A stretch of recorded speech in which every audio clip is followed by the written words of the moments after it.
తిరుమలకి కోట్లాది మంది భక్తులు ఎందుకు వెళ్తారో తెలుసా? అది కేవలం భక్తి వల్ల మాత్రమే కాదు.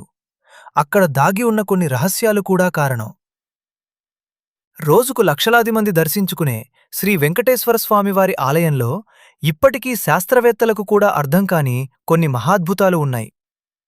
మొదటి రహస్యం: శ్రీవారికి అభిషేకం చేసే పాలు, నెయ్యి, వెన్న, పూలు ఒక రహస్య గ్రామం నుంచి మాత్రమే వస్తాయట. ఆ గ్రామం తిరుమలకి 22 కిలోమీటర్ల దూరంలో ఉంటుంది.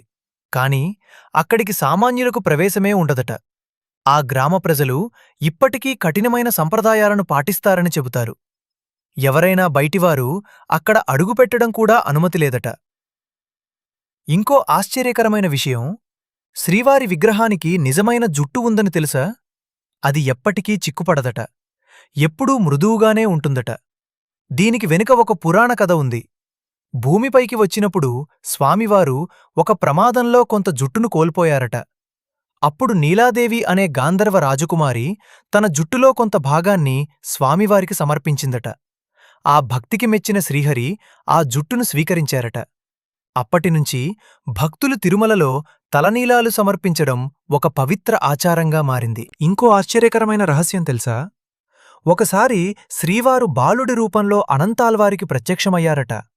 కాని ఆయనను గుర్తుపట్టని అనంతాల్వారు కోపంతో గుణపంతో కొట్టారట. అప్పుడు స్వామివారి గడ్డానికి గాయమై రక్తం వచ్చినట్లు చెబుతారు. అప్పట్నుంచి శ్రీవారి గడ్డానికి గంధం పూయడం ఒక సంప్రదాయంగా మారింది. ఆ గుణపం ఇప్పటికీ ఆలయ మహాద్వారం కుడివైపున కనిపిస్తుందని చెబుతారు. ఇంకో విచిత్రమైన విషయం: స్వామివారు గర్భగుడి మధ్యలో ఉన్నట్లు కనిపిస్తారు. కాని నిజానికి ఆయన విగ్రహం కుడివైపున ఉంటుందట. ఎంత జాగ్రత్తగా చూసినా ఇది చాలామందికి అర్థంకాని మిస్టరీగా మిగిలిపోయింది. ఇది ఇంకా ఆశ్చర్యం: స్వామివారి విగ్రహం వెనుక చెవిపెట్టి వింటే సముద్ర అలల శబ్దం వినిపిస్తుందట. కొండపై ఉన్న ఆలయంలో సముద్రహోరు ఎలా వినిపిస్తుంది? ఇది ఇప్పటికీ ఒక మిస్టరీగానే ఉంది. మరొక ప్రత్యేక విషయం: ప్రతిరోజూ స్వామివారిని కింద పంచె, పైన చీరతో అలంకరిస్తారట. అంటే శ్రీహరి రూపంలో శక్తితత్వం కూడా దాగి ఉందని కొందరు భావిస్తారు. ఇంకా ఒక రహస్యం: సాధారణంగా దేవుడికి అలంకరించిన పూలను భక్తులకు ఇస్తారు. కాని తిరుమలలో మాత్రం శ్రీవారికి వేసిన పూలను అస్సలు బయటకు తీసుకురారట. ఆ పూలను విగ్రహం వెనుకవైపు వదిలేస్తారు. కాని ఆశ్చర్యకరంగా ఆ పూలు దాదాపు 20 కిలోమీటర్ల దూరంలో ఉన్న వేర్పేడు ప్రాంతంలో కనిపిస్తాయట. స్వామివారి వెనుక భాగంలో ఉన్న జలపాతం ద్వారా అవి అక్కడికి చేరుతాయని చెబుతారు.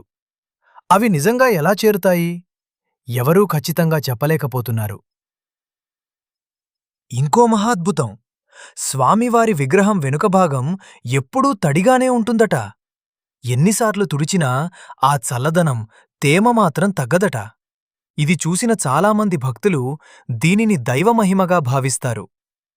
శ్రీవారి హృదయంపై లక్ష్మీదేవి నివసిస్తుందని చెబుతారు. ప్రతి గురువారం జరిగే నిజరూప దర్శనంలో స్వామివారికి అలంకరించిన చందనాన్ని తొలగించినప్పుడు లక్ష్మీదేవి రూపం అచ్చులా కనిపిస్తుందని భక్తులు నమ్ముతారు. ఇంకో మహాద్భుతం: ఆలయంలో వెలిగించే దీపాలు ఎప్పుడూ ఆరిపోవట. అవి వేల సంవత్సరాలుగా వెలుగుతూనే ఉన్నాయని చెబుతారు. ఆ దీపాలకు నూనె ఎవరు పోస్తారు? ఎలా వెలుగుతుంటాయి? ఇది కూడా ఇప్పటికీ ఒక రహస్యమే. ఇంకో భయంకరమైన సంఘటన: 19వ శతాబ్దంలో తిరుమల ఆలయాన్ని 12 సంవత్సరాల పాటు మూసివేశారని చెబుతారు. అప్పుడు ఆ ప్రాంతాన్ని పాలిస్తున్న ఒక రాజు ఆలయం దగ్గర తప్పు చేసిన కొందరిని శిక్షించాడట.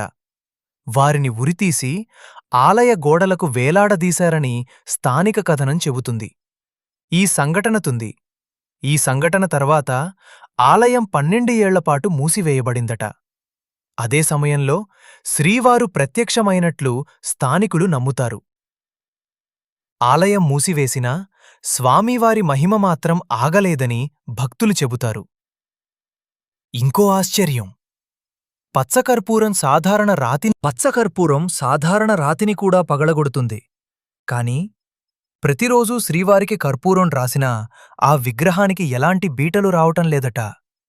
అంతేకాదు, స్వామివారి విగ్రహం ఉష్ణోగ్రత దాదాపు 110 డిగ్రీల ఫారెన్ హీట్ ఉంటుందని చెబుతారు. సముద్ర మట్టానికి 3000 అడుగుల ఎత్తులో ఉన్న చల్లని ప్రదేశంలో ఆ వేడి ఎలా ఉంటుంది? ఇది శాస్త్రానికే సవాల్గా మారింది. ప్రతి గురువారం అభిషేక సమయంలో ఆభరణాలు తొలగించినప్పుడు గర్భగుడిలో తీవ్ర ఉక్కపోత ఏర్పడుతుందని చెబుతారు. ఇవన్నీ విన్నాక తిరుమల కేవలం ఒక ఆలయం కాదు అనిపిస్తుంది. అది భక్తి, మహిమ మరియు ఎన్నో రహస్యాల కలయిక. గోవిందా గోవిందా